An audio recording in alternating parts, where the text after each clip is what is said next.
Hello guys, today I'm gonna show you the build that originally was created by YouTube user Justin, and thanks man for sharing the idea with me. I really appreciate it, and I hope everyone else will enjoy it as well. And probably, as most of you noticed from the title, it's a Trickster ascendancy with a Storm Burst skill which relies on the poison damage.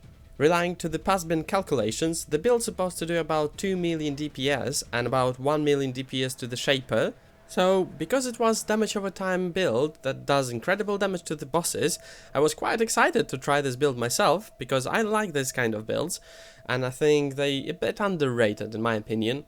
But there is a few things I should reveal about this build. So, let's start from the good sides of the build. As I noticed before, it's got about 2 million DPS, which is really good, and it's more than enough for most of the encounters. The second thing is the defenses. It have Mind Over Matter, it have Eldritch Battery, it have a decent amount of dodge and spell dodge, which makes them really tanky in fights, and this is the really good side of it. But the downside of the build I found is just the skill itself.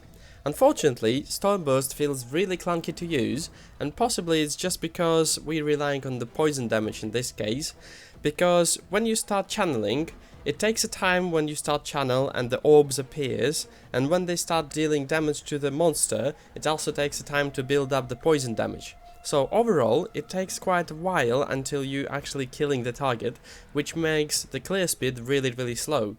And if you'll say something like, "But with this DPS you must really vanish bosses," it's kind of truth. If we're talking about the map bosses, yeah, it's easy fights and the fight takes about few seconds and you have no issues with them.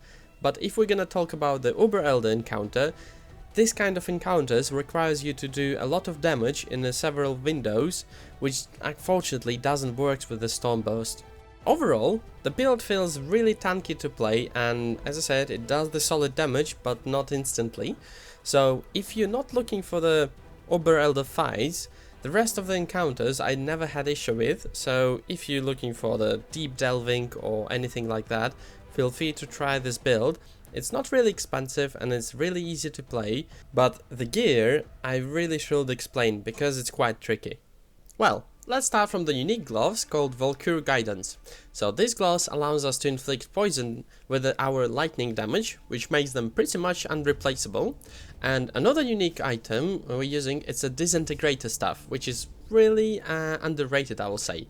So it gives us a lot of flat physical damage to spells, and also it gives us siphoning charge for every Elder or Shaper item we have equipped, and you're getting a charge with a 20% chance on every use of skill.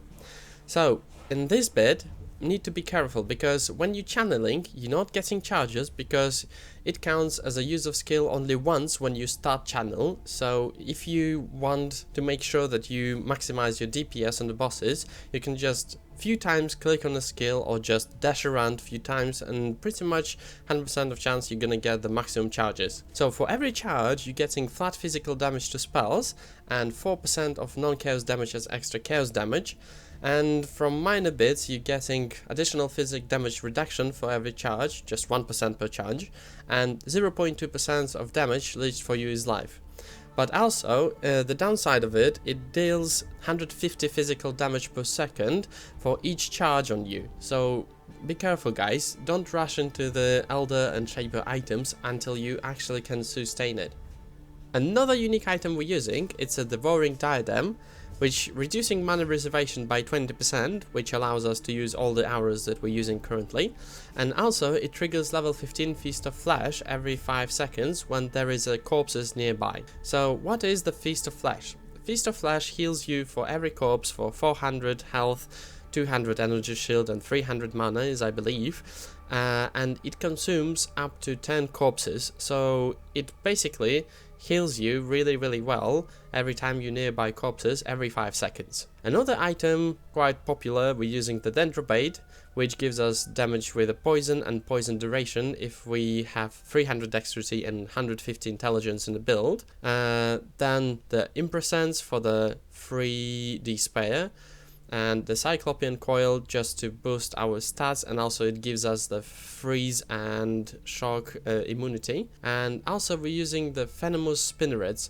which also quite unreplaceable for this build. First of all, it boosting our aspect of the spider, And second thing, it gives energy shield on heat when the enemy is affected by spider's web, which is quite important to sustain the charges from the disintegrator.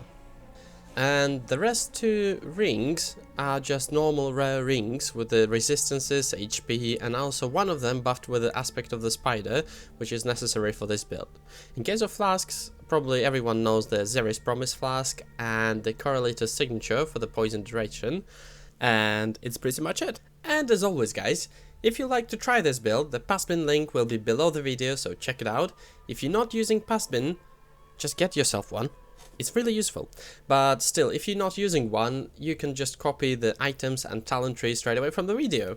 And once again, thanks to Justin for his build. I really enjoyed leveling it, and also I picked up some bits and bobs for myself, which I'm gonna probably use for the future builds. And if you guys like what I'm doing and want to see my channel grow, please slap the like button, subscribe for the channel, and share your ideas with me in the comments below, and I'll see you next time. Thanks for watching guys.